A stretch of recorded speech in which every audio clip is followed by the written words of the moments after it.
muratwemerera twanzikire ku kinyamakuru kigira kiti u Rwanda na Repubulika Iharanira Demokarasi ya Kongo mu biganiro i Doha.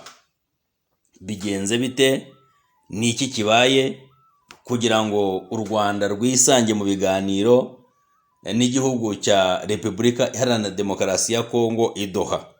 Dusubire inyuma mu makuru atambutse amaze igihe arimo avugwa, aho umutwe wa M23 wasakiranye n'ingabo zifite imitwe cyangwa se zikorera mu matsinda agera kuri 5.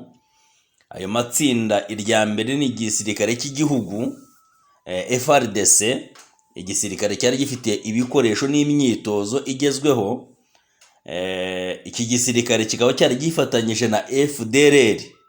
Iyi FDLR ni umutwe wasize uhekuye abanyarwanda mu 1994 ubwo jenoside yakorerwaga abatutsi yakorwaga. Nukuvuga ngo abari bayirangaje imbere ni FDLR cyangwa se ingabo za leta y'icyo gihe, leta ya Habyarimana.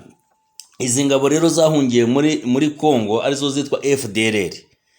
Nabasize bahekuye abanyarwanda. Izi ngabo rero zifatanyije n'igisirikare cya Kongo. Ukibaza rero ahantu igisirikare cyasize gihekuye abene gihugu bo mu kindi gihugu, aho gifatanya n'igisirikare cya leta. Ubwo ibyo ngibyo nabyo ni ibindi. Hanyuma undi mutwe wari ugezweho cyangwa bafatanyaga ni umutwe w'abasirikare b'igihugu cy'u Burundi. Abarundi mbere yuko bafatanya na FARDC ndetse na FDLR bahoze bari muri EAC, baraje kubungabunga amahoro muri kariya gace, barimo bahagaze hagati muri zone neutre cyangwa se mo hagati ya aho M23 yari yarafashe, yaraharekuye ingabo za EAC zirahajya. Uburundi rero buza kudekarara bwikura muri EAC, ahubwo bujya ku ruhande rw'igihugu cya Kongo kugira ngo barwanye uyu mutwe wa M23. Hanyuma abarundi nyuma yuko bagiye kwifatanya na FDLR ndetse na FARDC, nyuma yaho haje n'abacancuro ba Romania, nabo bashyiramo akabo. Aba ni abacancuro bagiye kwitabazwa n'igihugu cya Kongo kuko bari bafite ububasha, bari bafite ubushobozi ndetse bazi gukoresha ibikoresho bigezweho. Bakoreshaga ibikoresho bigendanye n'igihe. Bari biteguye rero yuko aba bacancuro bagiye kwinjira muri kariya gace, bagiye kwinjira muri kiriya kirere bagakoramo ibintu bikomeye. Hanyuma rero hakiyongeraho n'abazarendo. Twabonye rero ubwo iyi mitwe yose yasakiranaga na M23 ubwo barwaniraga kugira ngo bafate Goma, byarangiye imitwe yose itsinzwe. Imaze gutsindwa, twabonye abacancuro bambukira ku mupaka, barimo basubira mu bihugu byabo. Bambukiye mu Rwanda, binjiriye mu Rwanda, bategera indege i Kanombe, basubira mu bihugu byabo. Ndetse itangazamakuru ryakoze akazi gakomeye kuko twabonye abantu benshi, abantu bagera mu 190 hafi n'8 barimo bataha. Nyuma yaho rero ni ukuvuga ngo ubwo abacancuro batahaga cyangwa se ubwo Goma yafatwaga, SADC yamanitse amaboko, ariko ingabo zimwe za FARDC nazo zimanika amaboko. Zimwe twazibonye babahurije ku kibuga cy'indege. Bamwe abamanitse amaboko bajoyininze, bakorewe amahugurwa, bajoyininga uyu mutwe cyangwa se biyunga kuri uyu mutwe wa M23. Ariko harimo abasirikare bamwe ibihumbi n'ibihumbi ba FARDC bahungiye muri SADC. Bahungiye muri SADC ni ukuvuga ngo ejo bundi rero aho SADC habayereyeho imyanzuro yuko bagiye gutaha ku bufatanye n'ibihugu bya SADC ndetse na EAC, n'ibihugu cyangwa se n'abahuza n'imiryango mpuzamahanga. Aho SADC rero yari ifatiye umwanzuro wo gutaha abasirikare ba FARDC ibihumbi n'ibihumbi. Bamwe bemeye ko bagomba kwihuza n'umutwe wa M23, ariko abandi baratsemba bati twebwe tugomba kujya Kinshasa tugakorera igihugu cyacu. Harimo rero uyu munsi aya masaha ubu tuvugana aho SADC yaciye mu Rwanda n'ibikoresho bikomeye irimo itaha. Ubu harimo MONUSCO ifite akazi gakomeye ko gutuma izi ngabo za FARDC niba zizanyura mu Rwanda zijya i Kinshasa, niba bazakoresha y'ubutaka, ukugeza izi saha ntabwo hari hasobanuka neza icyo ikizaba. Hanyuma rero katujye ku makuru y'uyu munsi, dusubiye inyuma ku itariki 25 z'ukwa 4 2025, ubwo twabonye Minisitiri w'Ububanyi n'Amahanga Nduhungirehe ari kumwe na Kayikwamba basinyanye amasezerano i Washington DC. Twakita ngo ni amasezerano y'imbanziriza mushinga cyangwa se amasezerano y'ibanze agomba kuririrwaho kugira ngo haboneke umutekano mu karere k'iburasirazuba bwa Kongo. Nyuma yaho rero ubu turimo tuvugana aya masaha turimo dutangaza ku wa 3 utambutse ejo bundi habaye inama idasanzwe. Iyo nama yabereye i Doha muri Qatar. Iyi ni inama ihatsiki, ni inama ifite iyi nsanganyamatsiko. Bimeze biti: intumwa z'ibihugu birimo u Rwanda na Repubulika Iharanira Demokarasi ya Kongo kuri uyu wa 3 zahuriye i Doha muri Qatar mu biganiro bigamije gutegura amasezerano y'amahoro y'ibihugu byombi biteganya gusinya. Nuvuga ngo hagati y'u Rwanda ndetse n'igihugu cya Kongo hari amasezerano y'ibanze agomba gusinywa kugira ngo ibihugu byombi cyangwa se amahoro aboneke mu karere. Ariko aha nakwibutsa ko umutwe wa 23 hano usa nkaho utahagarariwe kandi ari ingenzi, dore ko ari abakongomani barwana n'abakongomani bene wabo barimo barwanirira ubusugire cyangwa barimo barwanirira kugira ngo bigobotore itotezwa bazira uko bavutse. Hanyuma rero ni ibiganiro u Rwanda rwari ruhagarariwemo n'umuyobozi ushinzwe ubufatanye mu bya gisirikare Brigadier General Patrick Karuretwa, wari kumwe n'umunyamabanga mukuru wungirije w'urwego rw'igihugu rushinzwe umutekano n'iperereza INSS, akaba yitwa Brigadier General Jean Paul Nyirubutama. Aba bagabo bombi cyangwa se aba basirikare bakaba bari mu itsinda rishinzwe kuba ryaganira rigahuza ibitekerezo. Aba bagabo bari kumwe n'abandi. Bino biganiro byitabiriwe n'umujyanama wa Perezida Donald Trump wa Leta Zunze Ubumwe za Amerika ushinzwe ibibazo bya Afurika, Masade Bruce. Akaba yitwa Masade Bruce. Uyu ni umugabo ushinzwe ibibazo bya Afurika. Akaba yahuye na Brigadier General Karuretwa ndetse na Brigadier General Jean Paul. Aba bagabo uko mbavuze hano haruguru ntabwo bari bonyine.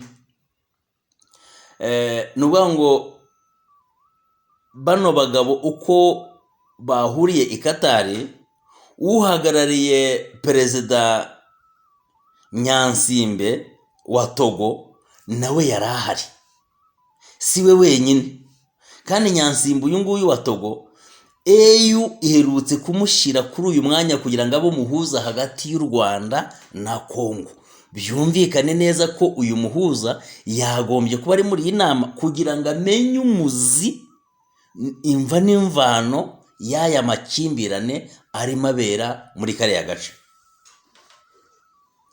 hanyuma ni ukuvuga ngo nyuma y'uko yabaye umuhuza hagati y'u Rwanda na DRC cyangwa se n'igihugu cya Repubulika Iharanira Demokarasi ya Kongo, ntabwo yari we wenyine, ahubwo yari kumwe n'aba bakurikira: uhagarariye Ubufaransa nawe yarahari, ndetse n'uhagarariye Katari nawe yarahari. Aba ni abagabo bicaye barasesengura, baranariza, bareba ikibazo Kinshasa ifitanye na Kigali kugira ngo barebe ko babibonera igisubizo. Ngushubije inyuma ku itariki 18 Werurwe, ubwo nyakubahwa Perezida wa Repubulika Paul Kagame yahuraga na nyakubahwa Felix Antoine Tshisekedi i Katari Doha, basinyanye amasezerano cyangwa baraganiriye, hanyuma hasohoka n'imyanzuro y'ibyo baganiriye. Iyo myanzuro twagiye tuyibona mu binyamakuru bigiye bitandukanye, ariko nyuma y'uko bahuye habayemo ko Nduhungirehe, nyakubahwa Nduhungirehe, Minisitiri w'Ububanyi n'Amahanga, yahuye na Minisitiri w'Ububanyi n'Amahanga wa Repubulika Iharanira Demokarasi ya Kongo Kayikwamba, bahurira muri Amerika muri Washington DC, basinyana amasezerano. Nyuma y'uko basinyanye amasezerano, uyu munsi cyangwa ku wa gatatu hari inama idasanzwe yabereye i Katari ihuza aba bagabo uko mbavuze haruguru. Iyi ni inama idasanzwe igomba kureberwamo cyangwa se igomba gushakirwamo igisubizo kirambye nyuma y'uko uyu mutwe wa M23 wakomeje kugenda wese imihigo, ufata uduce tugiye dutandukanye, ndetse ibyo basabye Kongo bakaba batabihabwa, ahubwo Kongo igashaka kugira ngo ibasubize inyuma ikoresheje imbaraga za gisirikare. Tugikomeje kuvuga aya makuru kandi turakomeza kugenda tunasesengura tunareba, ese ko iyi nama yabaye ikaba yabereye i Doha hagati y'u Rwanda n'igihugu cya Repubulika Iharanira Demokarasi ya Kongo, hakaba hariyo n'uvuga ngo abagabo baturutse i Kigali, Brigadier General Karuretwa na Brigadier General Nyirubutama Jean Paul, ndetse n'uhagarariye Amerika akaba hari, ndetse n'uhagarariye Togo nk'umuhuza wa EU akaba hari, n'uhagarariye Amerika mu bibazo bya Afurika akaba hari, Masade Bruce akaba hari, ndetse n'intumwa y'Ubufaransa ikaba ihari, ndetse n'itsinda rihagarariye Katari rikaba rihari. Ariko se ko ntarimo mbonamo abahagarariye umutwe wa M23, kandi aba bantu ari bikibazo kireba, barimo barashakira umutekano akarere, ariko aba bantu ni ukuvuga ngo umuvugizi wa M23 ntawe uhari, ndetse ni ukuvuga ngo umuyobozi wa M23 mu bya gisirikare ntawe uhari, umuyobozi mu bya politike ntawe uhari. Urimo uribaza aya masezerano azashyirwa mu bikorwa nande? Ninde uzashyira mu bikorwa aya masezerano ateganyijwe gushyirwaho umukono na bano bagabo, ndetse twakita ko ari inzobere mu bigendanye n'umutekano ndetse n'ubutasi muri rusange?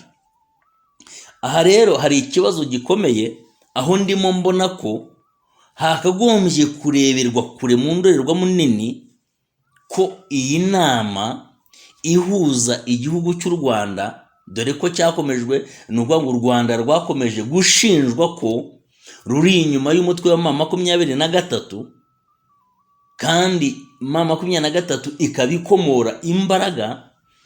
ikabikomora imbaraga mu gisirikare cy'u Rwanda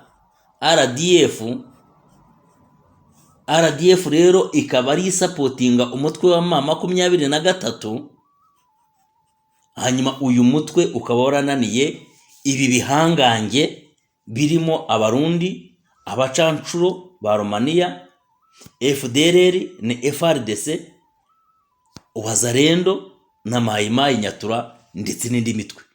uyu mutwe umwe wonyine wa M23 ukaba warakomeje kugenda ugaragaza mu ruhando mpuzamahanga ko ari umutwe ufite ibikoresho, ko ari umutwe uzi neza icyo urimo urwanira, akaba ari umutwe urimo ugenda ugaragaza ubudasa ndetse ukaba ufite diplomasi ikomeye, aho wafashe Goma ariko MONUSCO irubahwa ndetse na SADC irubahwa. Tukaba twabonye rero SADC nyuma y'umunsi w'ejo irimo itahuka n'ibikoresho byayo. Ntabwo umutwe wa M23 wimye ibikoresho SADC, dore ko hari n'ingabo zimwe zikiri igoma za SADC, kuko habanje kugenda ibikoresho bimwe ndetse bajyana n'abayobozi, hagenda imodoka nkeya. Ubu uyu munsi hari imbunda ziremereye zikiri igoma. Niba hazakoreshwa indege cyangwa se hari ubundi buryo runaka burimo buteganywa, ibyo reka tubitega amaso, ariko uyu mutwe wakomeje kugenda ugaragaza diplomasi yo hejuru.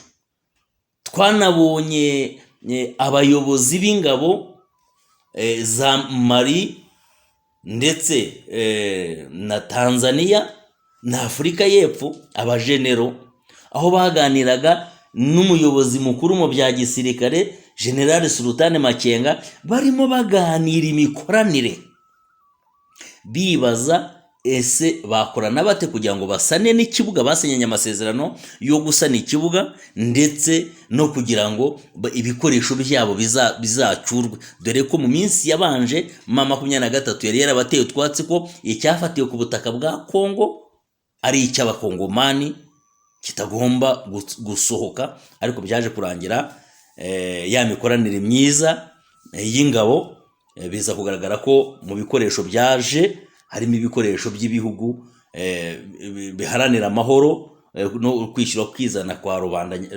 rubanda, harimo ibikoresho bya Mali, harimo ibya Tanzania, harimo ibya Afurika y'Epfo, bakaba byaraje kubungabunga amahoro. Ariko SADC yiza, nubwo uyu mutwe washyiriweho kubungabunga amahoro, we nuko ngo SADC yaje ije gusenya umutwe wa M23, igakuraho uyu mutwe n'akano gatsiko, igakuraho igasenya, ku buryo Kongo yishyira ikizana umutwe wa M23 utakirangwa muri biriya bice n'iriya misozi. Ibyo yaboneyeyo rero ni bya bindi abantu bavuga ngo ni iby'imbwa yaboneye ku mugezi. Barakubiswe, ikigaragaza ko bakubiswe nuko bamanitse amaboko, kigaragaza ko bamanitse amaboko nuko ejo batashye, kandi nanubu bakaba barimo bataha. Ikindi kirimo gikomeye nuko ababahungiyeho ubu uyu munsi hari plani yo kubasubiza i Kinshasa, harimo n'abandi bamaze kujoininga umutwe wa M23 bagiye gushyirwa mu ngando. Unyemerere duhinira aha